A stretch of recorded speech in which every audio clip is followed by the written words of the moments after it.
All right, let's talk about strategy for a minute. In the next few minutes, I'm going to show you a tool that lets you see the invisible landscape of your business. It's called a Wardley map. And trust me, once you see how it works, you might never look at a SWOT analysis the same way again. And this quote from Simon Wardley, the guy who created these maps, just hits home, right? It perfectly captures that feeling that so many leaders have, that feeling like you're just faking it. Wordly maps were his way out, a way to go from guessing to actually understanding the terrain. And that whole journey boils down to one really big question. Are most companies out there, maybe even yours, fighting their battles completely blind, just operating without any real map of the world they're in? So yeah, this is the core problem that Wardley saw everywhere, fighting blind. This feeling of being strategically lost, it's incredibly common. Leaders get all these frameworks and tools, but they often feel like they're just going through the motions. This was Simon Wardley's big frustration. He felt like the whole field of business strategy was this giant cosmic joke. I mean, think about it. Everybody's using the exact same SWOT analysis, the same 5-year plans, and then they're somehow surprised when they end up in the same spot as everyone else. There had to be a better way, right? Okay, check this out. This is the critical difference. A general's battle map shows you the landscape, it shows you where your forces are, where their forces are, it tells you why you should move here instead of there. But a SWOT diagram? As you can see, it's just a list of bullet points. It's basically a magical spell you chant, hoping for the best, with zero context. So how do we fix this? Well, we look to a place where maps have always been a matter of life and death, the battlefield. Because in a war, understanding the landscape isn't just a nice to have, it's literally everything.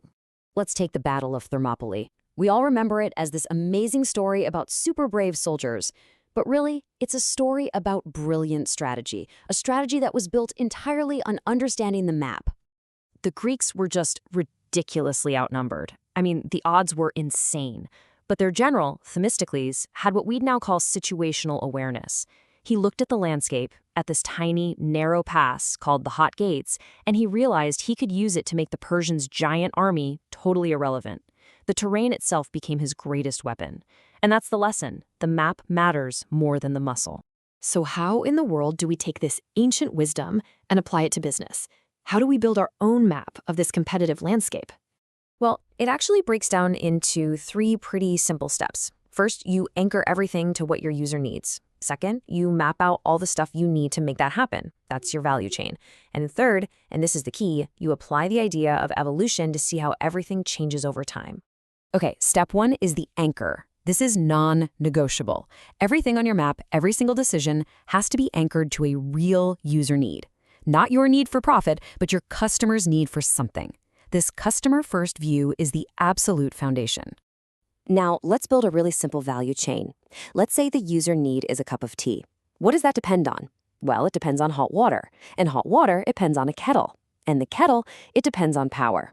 See, this chain of dependencies, that's the vertical axis of our map. Now, for the magic. The horizontal axis is evolution.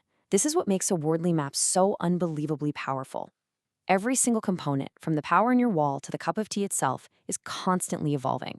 It starts as a brand new idea, genesis, then it becomes a custom-built thing, then a standard product, and finally, it becomes a cheap and visible commodity, like a utility.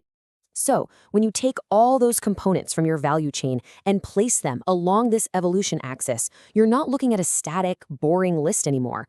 All of a sudden, you have a dynamic map of your business landscape. You can actually see movement. You can see which way the river is flowing. Okay, so we've got a map. What now? Well, the real power comes from learning how to read it. Because once you start mapping, you start to see these recurring patterns, what Wardley calls climatic patterns, that literally predict how industries are going to change. One of the biggest patterns you'll see is inertia. It's the classic, we've always done it this way problem. The more successful a company is with something at a certain stage, like a really successful product, the harder it is for them to adapt when that thing inevitably evolves into a commodity. Their own success becomes this giant anchor holding them back. Now, this is really interesting. The map also tells you how to structure your teams. You actually need different kinds of people for different stages of evolution. You need your pioneers, your commandos, to explore the brand new stuff. You need settlers to turn those discoveries into solid products. And you need town planners to industrialize those products into efficient commodities. One size does not fit all. Another huge pattern is something called punctuated equilibrium. You see this all the time. For years, a market can be pretty peaceful. Companies compete by adding a few more features to their products, and change feels slow and steady. But then, bam, a sudden shift happens. The component becomes a commodity, and the rules of the game change overnight. This is a time of war, and those old giants, the ones stuck in their product mindset, they are suddenly incredibly vulnerable to new players who build their business on top of the new, cheap, efficient commodity. Just think about how cloud computing totally disrupted the old IT hardware companies. So let's bring this all home. Why does any of this matter? Why go through the trouble of making a map? It's simple. It's about moving from strategic blindness to having true situational awareness. Look, a Wordly map gives you a kind of strategic superpower. It gives you situational awareness, so you can actually see the landscape clearly. It gives your team a common language, so you can have real debates about strategy, not just opinions. It helps you anticipate where the market's going. And maybe most important of all, it gives you the why behind every single move you make. Which really just leaves us with one final thought. Take a hard look at your own business, your team, your projects. Are you navigating with a clear map, with a real understanding of the landscape?